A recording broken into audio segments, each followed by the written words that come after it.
মাননীয় সদস্য জনাব হাবিবে মিজাত। ধন্যবাদ মাননীয় স্পিকার। মাননীয় স্পিকার, সবাইকে রমজানুল মোবারক। আমি আজকে সোনালী বাংলার সোনালী আঁশ পাট সম্বন্ধে একটু কথা বলতে চাই। মাননীয় স্পিকার, আপনি জানেন সারা বাংলাদেশে জননেত্রী শেখ হাসিনা 2009 সনে ক্ষমতায় আসার পর 23টি জুট মিল খুলে দিয়েছিলেন। সেইখানে প্রায় 82,000 শ্রমিক কাজ করে। 82,000 শ্রমিকের অন্য সংস্থানের ব্যবস্থা হয়, সেখানে তাদের ছেলেমেয়েরা স্কুলে যায়। মাননীয় স্পিকার, দেশের মোট জনসংখ্যার 1/5 জনসংখ্যা কোনো না কোনোভাবে পাট শিল্পের সাথে জড়িত। মাননীয় স্পিকার, আমার নির্বাচনী এলাকা সিরাজগঞ্জ এবং কামারখন্দে কওমি জুট মিল তথা জাতীয় জুট মিল নামে একটা জুট মিল রয়েছে। আমরা জানি জননেত্রী শেখ হাসিনা 2011 সনের 9 এপ্রিল এটি শুভ পুনঃ উদ্বোধন করেন, যেটা জামাত বিএনপির সময় 2 বার বন্ধ করে দেওয়া হয়েছিল এবং এই প্রতিষ্ঠান থেকে শুরু থেকে আজ পর্যন্ত লাভজনক প্রতিষ্ঠান হিসেবে পরিচালিত হয়ে আসছে। আপনারা জানেন 23টি জুট মিলের মধ্যে চালুকৃত 23টি রাষ্ট্রায়ত্ত জুট মিলের মধ্যে 3টি লাভজনক, তার মধ্যে সিরাজগঞ্জেরটি একটি।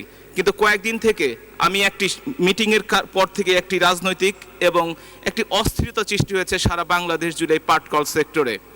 বাংলাদেশ পাটকল, যেটা বিজিএমসি বলে, জুট কর্পোরেশন, তাকে হোল্ডিং কোম্পানি এবং যে রাষ্ট্রায়ত্ত শিল্প কারখানাগুলি রয়েছে সেগুলিকে রাষ্ট্রায়ত্ত করে হোল্ডিং কোম্পানির সাবসিডিয়ারি কোম্পানি রূপান্তরিত করার একটা সিদ্ধান্ত নেওয়া হয়েছে পাট মন্ত্রণালয়ের 8ই মে তারিখের একটি সিদ্ধান্তের মাধ্যমে।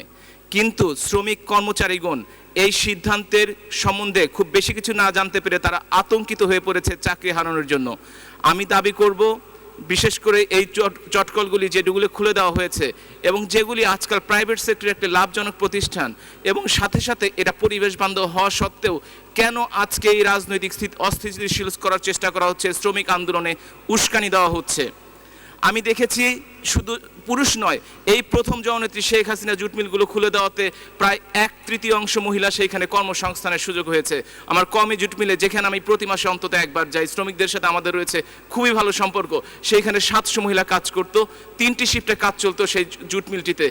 এখন সেখানে 4,200 মতো শ্রমিক কাজ করতেন, আজকে মাত্র 1500 শ্রমিক সেখানে কাজ করছে। মহিলারা সপ্তাহে 1 দিন বা 2 দিন করে কাজ করার সুযোগ পাচ্ছে না। আমি গিয়েছিলাম রোজার আগের দিন সেখানে, তারা বলেছে আমরা যেন ইফতার করার সুযোগ পাই, আমরা যেন সেহরি খাওয়ার সুযোগ পাই, আমাদের জন্য কর্মটি ঠিক থাকে। আমি আজকে অনুরোধ করব, বিজিএমসিতে কিছু কিছু দুর্নীতি আছে 2-1 মানুষের কারণে।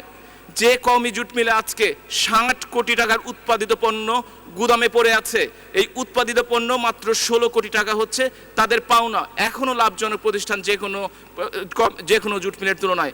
আমি আশা করব এবং সাথে সাথে চাইব যে শিল্পনীতিতে একে কৃষিপণ্য হিসাবে যে গুরুত্ব দেওয়া হয়েছে, সেই 2010-এর শিল্পনীতি বাস্তবায়ন করা হোক।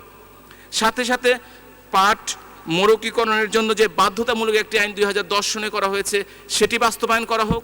সাথে সাথে এই মিলগুলি বহু পুরনো 1950 সনের মিল, 60 সনের মিল, তাদেরকে আধুনিকায়ন করে পূর্ণাঙ্গভাবে শ্রমিক কর্মচারীদের স্বার্থ রক্ষা করে, দেশের স্বার্থ রক্ষা করে পূর্ণাঙ্গভাবে চালু করা হোক। এ ব্যাপারে আমি মনে করি এই যে অস্থিরতা সারা দেশব্যাপী সৃষ্টি হয়েছে বা হতে যাচ্ছে, তার জন্য একটি পাট মন্ত্রী মহোদয় যদি আমাদের একটি বিবৃতি দেন তাহলে আমাদের সমস্যা অনেকখানি সমাধান হবে। সাথে সাথে আমি আশা করব শ্রমিক কর্মচারীদের স্বার্থ যেন সংরক্ষিত হয় পাট সেক্টরে, এটুকু আমি আশা করব সবার কাছ থেকে। সবাইকে ধন্যবাদ। জয় বাংলা, জয় বঙ্গবন্ধু। ধন্যবাদ মাননীয় সদস্য। মাননীয় সদস্য তারানা হাজিম, মহিলা আসন 16।